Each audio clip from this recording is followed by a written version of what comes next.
Did you know that if you're looking for a new job or wanting to move up in your career, it's still not what you know, it's who you know. 85% of jobs in the US were filled through networking or a referral. A study from Ron Burt and the University of Chicago found that the single most important predictor of a successful career is how you leverage your social capital. Let's start with the job hiring process, for example. For a job opening in the US, about 60% of applicants come from online job boards, while only 6% are referred from within the company. Once you move to the interview stage, the number of job board candidates that are still in the race drops to 40%, while the referrals jump to over 20% of the pool. And in the end, who actually gets hired? Well, referrals end up being the largest percentage of hires. In fact, if you get referred for a job and make it to the interview stage, you have a 2 in 5 chance of getting that job. That's better than any other candidate type. Okay, sure, that's for getting a job, but what if you already got one?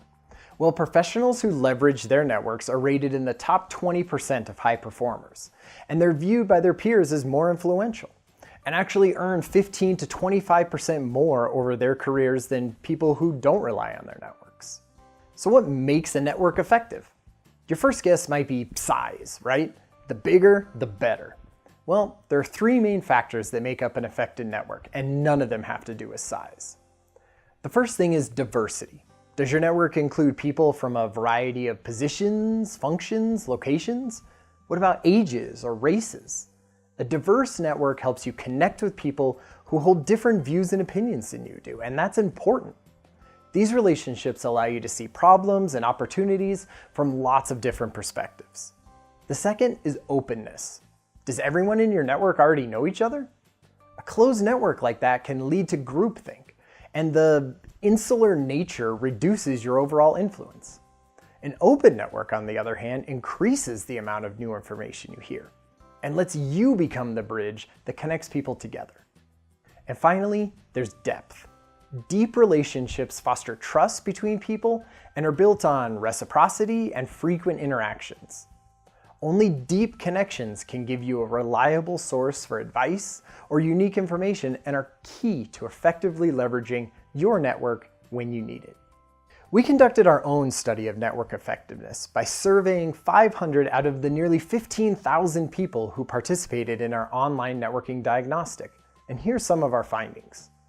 Overall, 3 out of 5 people reported significant flaws in their professional network, with a lack of diversity and depth coming up quite often, and 1/4 of people admitting that their networks were far too closed. Notice how few people found their networks too open. This makes sense, because open networks are much harder to develop and to maintain. Okay, so how do you build a better network? A network is about the connections in your life. These connections affect your day-to-day work and also how you progress through your career. So it's important to take stock of who is in your core professional network. Only when you understand the structure of your network can you look for meaningful ways to make changes to it. So let's look at that structure.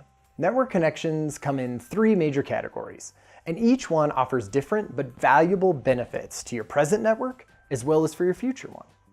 Those connections are strategic, operational, and personal. Strategic connections are about the future of your career. These connections help you see new possibilities, influence key stakeholders, and give you access to opinion leaders. They could be someone from higher up in your own company or a respected person in your industry. Really, anyone who opens you up to new and exciting possibilities. Lacking strategic connections came up a lot in our survey, which is understandable.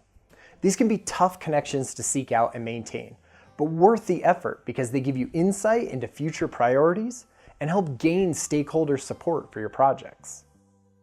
Operational connections. These are people that flat out help you get work done. You rely on them to deliver what's needed in your day-to-day responsibilities at work, and are the most common connections we all have. In our study, hardly anyone mentioned lacking operational connections.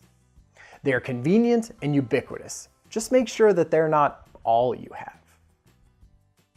Personal connections. These might seem less important to career growth than the other 2, but they offer a safe environment for talking out problems and for venting, which we all need.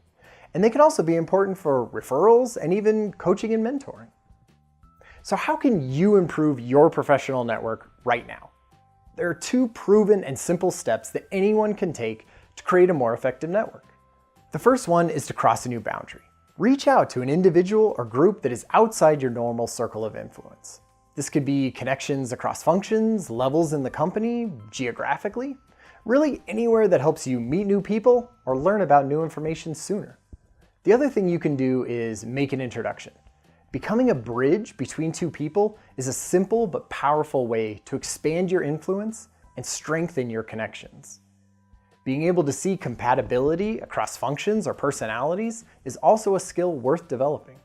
The main thing I want you to take away from this is to start treating who you know as an asset. In this connected world, our relationships can be just as powerful as our knowledge or our experience. If you'd like to analyze your professional network data or learn more about the power of professional networks in general, visit networkleader.com.